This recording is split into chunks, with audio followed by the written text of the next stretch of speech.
और अब खबर देहरादून से है, जहां पर मध्य क्षेत्रीय परिषद की मीटिंग की तैयारी शुरू हो गई है। 24 सितंबर को नरेंद्र नगर में मीटिंग होगी। केंद्रीय गृह मंत्री अमित शाह मीटिंग की अध्यक्षता करेंगे, तो वहीं बैठक में एमपी, छत्तीसगढ़, यूपी के सीएम भी मौजूद रहेंगे। और केंद्रीय प्रोजेक्ट और साथ ही सीमा सुरक्षा के मुद्दे पर भी उत्तराखंड, ये जो मुद्दे हैं उत्तराखंड उठा सकता है, सीमा सुरक्षा से जुड़े हुए मुद्दे। और 24 सितंबर को ये बैठक होनी है। और ज्यादा जानकारी के साथ में देहरादून से सुनील नवप्रभात जुड़ गए हैं। सुनील, एक बड़ी बैठक होने जा रही है जिसकी अध्यक्षता खुद गृह मंत्री अमित शाह करने वाले हैं। क्या सारा जानकारी और बैठक को लेकर किस तरह के कयास?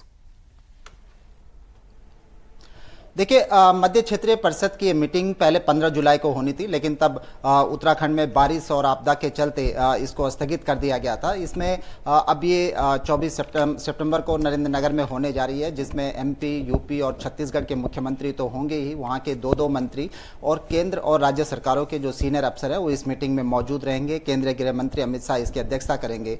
खासकर उत्तराखंड जैसे राज्यों के लिए इस तरह की जो मीटिंग है, जो मध्य क्षेत्रीय परिषद की मीटिंग है, ये बेहद महत्वपूर्ण रहने वाली है। करीब 17 बिंदुओं का एक एजेंडा बनाया गया है। पिछले ही हफ्ते चीफ सेक्रेटरी ने भी इसकी मीटिंग ली है और तमाम विभागों से कहा गया है कि उन महत्वपूर्ण मुद्दों के प्रस्ताव शासन को भेजे जो बड़े प्रोजेक्ट सेंटर में लंबित हैं। यानी कि ये मीटिंग जब होगी, उत्तराखंड अपने आंतरिक मामलों को तो उठा ही सकता है, सीमा सुरक्षा से जुड़े मामले तो उठा ही सकता है, लेकिन फोकस उन बिंदुओं पर भी रहेगा जो उत्तराखंड के लिहाज से बेहद महत्वपूर्ण प्रोजेक्ट हैं, लेकिन सेंटर में किसी न किसी कारण से वो लंबित हैं। और इसी में अगर मैं बात करूं तो एक प्रोजेक्ट है दून घाटी नोटिफिकेशन का। उत्तराखंड में दून घाटी में एक नोटिफिकेशन जारी है, जिसके तहत पूरी दून घाटी इको सेंसिटिव जोन में आती है और इसके चलते यहां पर बहुत से जो विकास के कार्य हैं वो नहीं हो पाते, लंबित पड़े हुए हैं।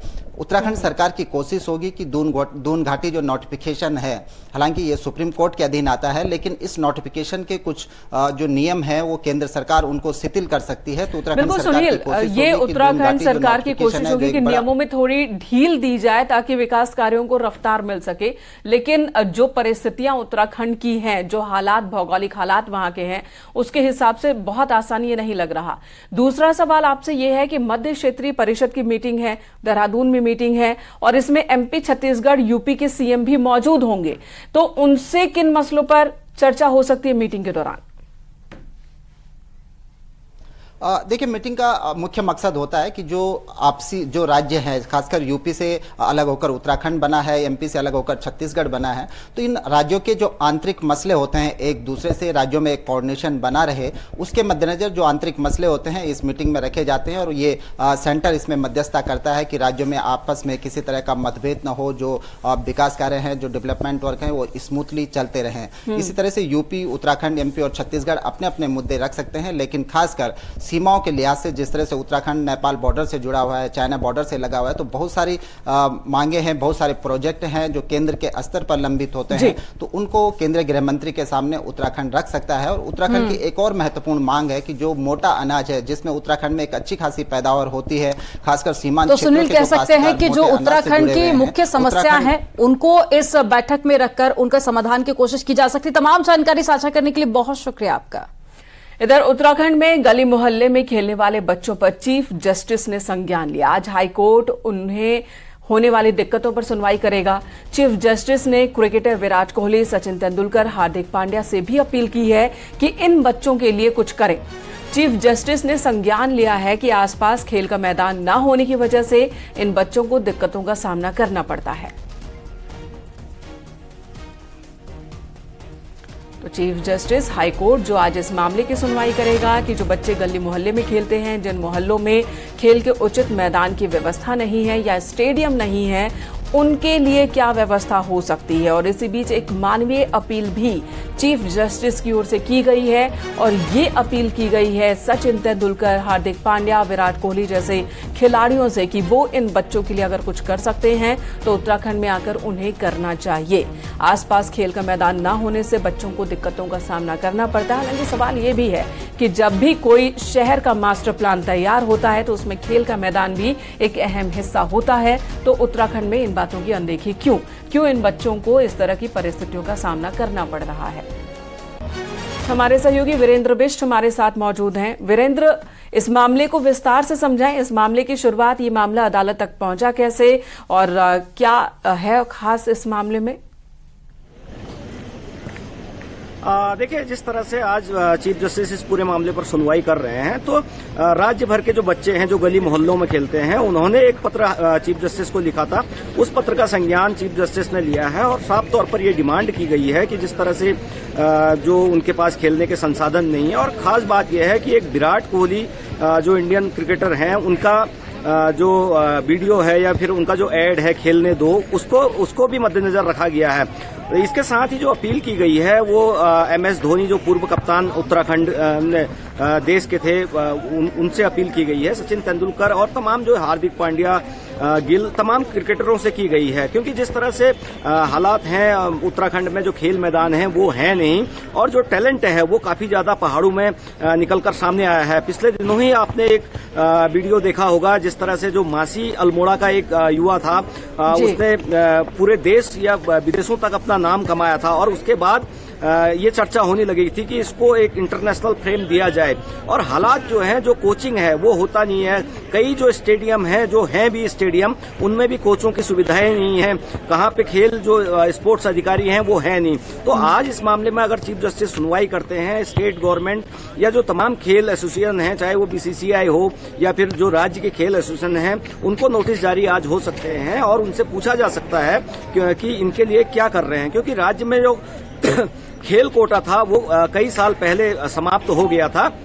और जो तो एक तरफ केंद्र की ओर से नारा दिया जाता है खेलो इंडिया, और दूसरी तरफ बीजेपी की ही सरकार है उत्तराखंड में भी, लेकिन वहां पर मौजूदा परिस्थितियां ऐसी हैं कि खेलो इंडिया नारे को वो जमीन पर नहीं उतार पा रहे हैं। दिक्कतों का सामना बच्चों को करना पड़ रहा है और हाईकोर्ट ने इसी मामले का संज्ञान लिया है। क्या कोई निर्देश या आदेश सरकार और प्रशासन के लिए भी हो सकता है? बिल्कुल, जिस तरह से आज कोर्ट ने संज्ञान लिया है, तो साफ तौर पर आज कोर्ट इस पूरे मामले पर सुनवाई करेगा और 12 बजे सुनवाई का समय हाईकोर्ट द्वारा रखा गया है।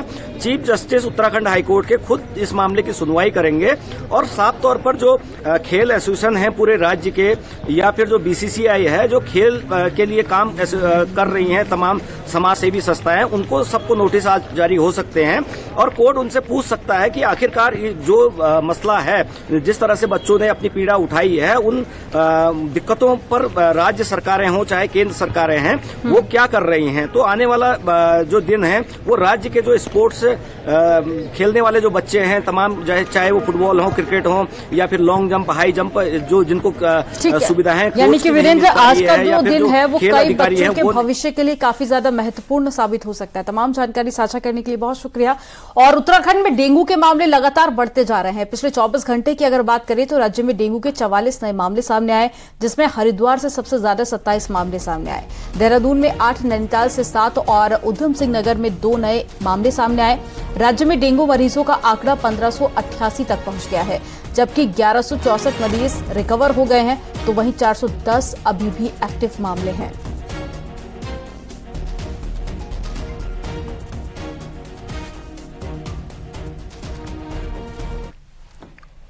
प्रदेश में 1100 से ज्यादा लोग डेंगू के बाद ठीक हो चुके हैं, लेकिन आपको ये जानकर हैरानी होगी कि कोविड की तरह पोस्ट डेंगू के सिम्टम्स मरीजों को परेशान कर रहे हैं, जिसका सीधा असर किडनी और लीवर पर पड़ रहा है। एक रिपोर्ट आपको दिखाते हैं।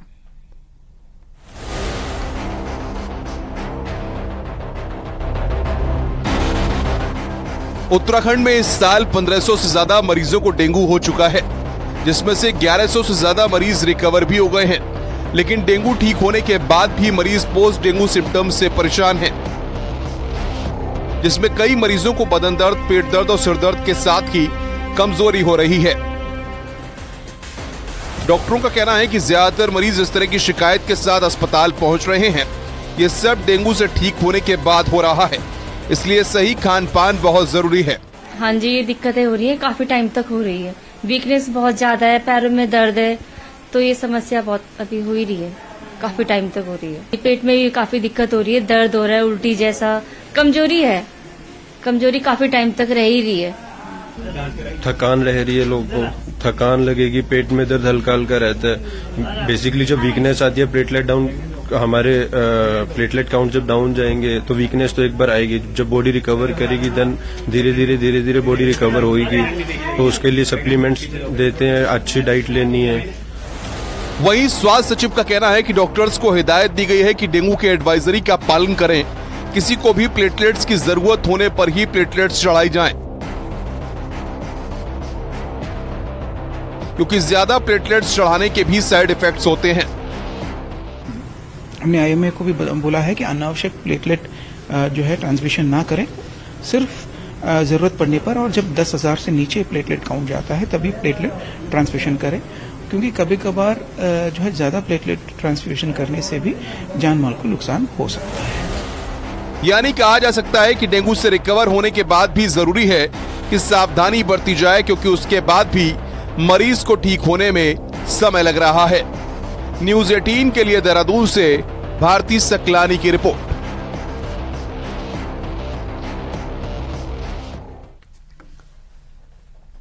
अब खबर रुड़की से है, जहां पर पुलिस और बदमाशों के बीच में मुठभेड़ में एक बदमाश को गोली लगी है, जिसे सिविल अस्पताल में भर्ती कराया गया है। बताया जा रहा है कि चेकिंग के दौरान में बदमाश फरार होने की कोशिश में था। आरोपी बदमाश डकैती के मामले में फरार चल रहा था।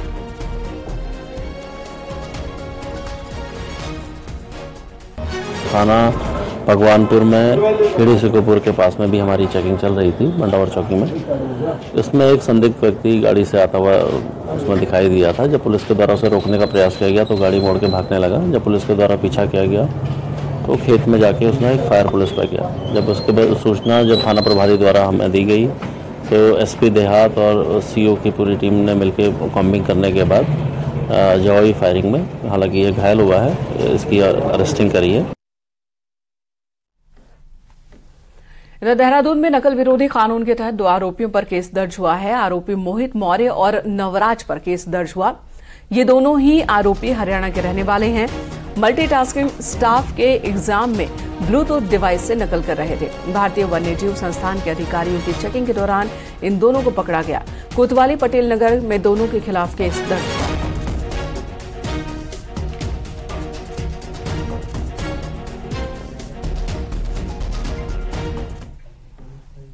उत्तराखंड के 117 मदरसों में संस्कृत शिक्षा पढ़ाने का फैसला भले ही हॉट टॉपिक बना हो, लेकिन न्यूज़ 18 आपको आज उन संस्कृत स्कूलों का हाल बताने जा रहा है जहां संस्कृत शिक्षा दी जा रही है। उन स्कूलों की स्थिति कैसी है, वहां के बच्चों का भविष्य कैसा है, ये दिखाते हैं आपको।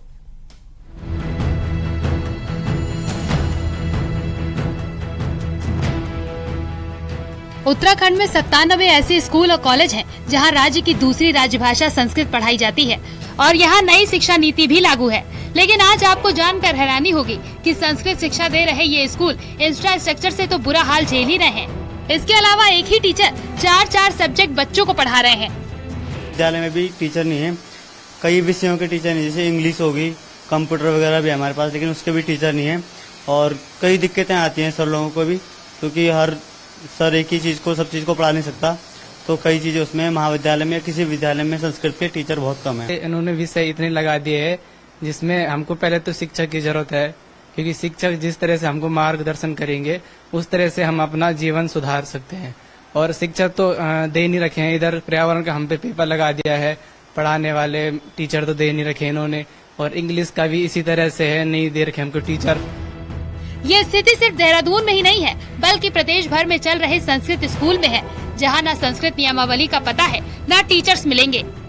यहाँ तक कि अब तो संस्कृत शिक्षा लेने में स्टूडेंट्स भी दिलचस्पी नहीं दिखा रहे हैं। 6 से MA पर्यंत संस्कृत शिक्षा चल रही है। किसी कॉलेज में 2 शिक्षक हैं, किसी में 3 शिक्षक हैं, किसी में 1 शिक्षक हैं। 90% से ज्यादा विद्यालय और महाविद्यालय ऐसे हैं जहां प्रधानाचार्य, प्राचार्य है ही नहीं कार्यवाहक के रूप में। और शिक्षणेतर पद तो मुझे लगता है कि किसी भी विद्यालय महाविद्यालय में नहीं है।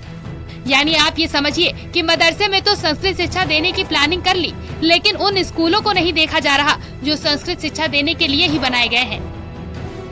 उत्तराखंड में संस्कृत शिक्षा का ये भी गजब हाल है कि एक ही टीचर सभी सब्जेक्ट्स को यहाँ पर पढ़ा रहा है।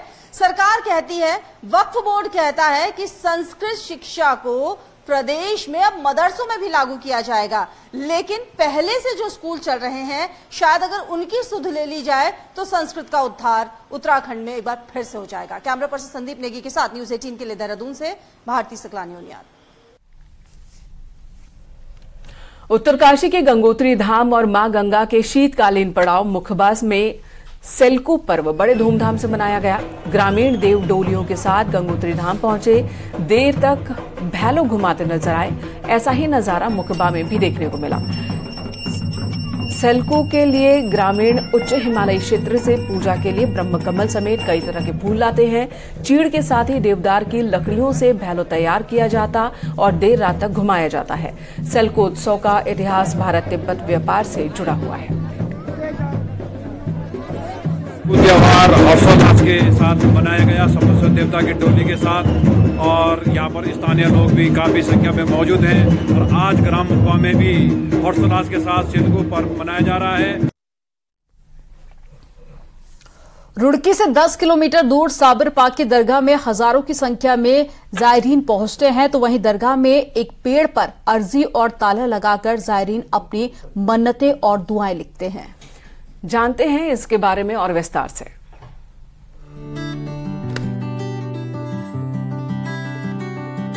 पिरान कलियर में वैसे तो जायरीन दरगाह में एक ऐसा पेड़ है जिससे कई जायरीन अर्जी के लिए भी अपनी दुआएं मांगते हैं और पेड़ पर अर्जी और ताला लगाते हैं। वहीं जायरीनों ने बताया, जब दुआ कबूल हो जाती है तो उनके अर्जी को गंगा में प्रवाहित की जाती है। जैसे हम थाने में एप्लीकेशन देते हैं, जब भी तो हमारे जज सुनते हैं, तो ऐसे ये भी अदालत है।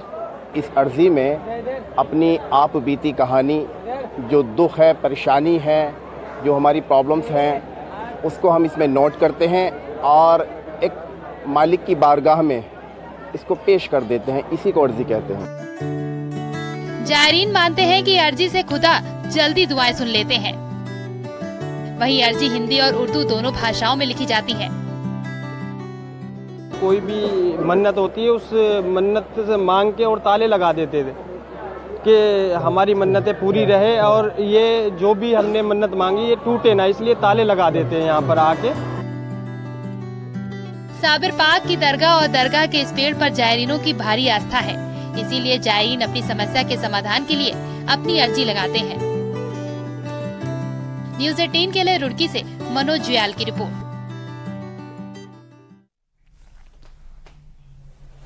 इधर उत्तराखंड में अधिकारियों की मनमानी का सिलसिला भी थम नहीं रहा। ऐसा एक मामला द्वाराहाट में सामने आया, जब द्वाराहाट विधायक मदन बिष्ट ने इंजीनियरिंग कॉलेज की समस्याओं को लेकर निदेशक को फोन किया तो उन्होंने फोन तक नहीं उठाया, जिससे विधायक जी नाराज हो गए।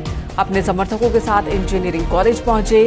अधिकारियों की मनमानी यहां पर रुकी नहीं। विधायक मदन बिष्ट के पहुंचने के बाद पहले तो निदेशक ने दरवाजा ही नहीं खोला, फिर वापस जाने को कह दिया, जिसके बाद बवाल मच गया। मामला शनिवार रात का है, जिसके बाद रविवार को इंजीनियरिंग कॉलेज के निदेशक और विधायक दोनों ने एक दूसरे के खिलाफ केस दर्ज करवाया। विधायक ने तो यहां तक कहा कि विशेषाधिकार हनन का मामला सदन में उठाया जाएगा, तो निदेशक ने कहा कि विधायक ने गाली गलौज की है। जब दरवाजा नहीं खोला तो उसके बाद में मैंने इसे कई बार कहा, मैंने कि भाई दरवाजा तो खोल दो, मैंने आपसे बात करनी है। तो उसके फलस्वरूप इन्होंने जो है इतना कहा, गेट लॉस्ट फ्रॉम हियर। अब मैं विधायक भाई प्रोटोकॉल के नाते अब गेट लॉस्ट में किसी के घर पे जाता हूँ, वो मुझे गेट लॉस्ट फ्रॉम हियर कहे, तो ये तो बड़ा, हमें भी बड़ी शर्मिंदगी आती है। जी अपने कुछ साथियों को लेकर के मेरे आवास में आ गए और बाहर से ही उन्होंने गालियां देना शुरू कर दिया गेट के बाहर से, और उसके बाद अंदर आए। अंदर आकर के जिसमें नारायण रावत थे, एक और कोई दीपक कोई थे, और ये 3-4 लोग यहाँ पर आए। इन्होंने यहाँ पर बहुत बुरी बुरी गालियां, शायद मैंने अपने जीवन में इतनी गालियां कभी न तो सुनी थी न कभी सुनी भी नहीं थी। मतलब इस तरीके की जो अभद्र भाषा का उन्होंने प्रयोग किया है। यहाँ पर बगल में हमारा गर्ल्स हॉस्टल है। देवभूमि में जो भी लोक पर्व मनाए जाते हैं वो सभी प्रकृति से जुड़े होने की सुंदर छवि प्रस्तुत करते हैं। इसी तरह सर्दी के आगमन का प्रतीक है खडुवा का पर्व। ये पर्व कैसे मनाया जाता है ये हम आपको दिखाते हैं।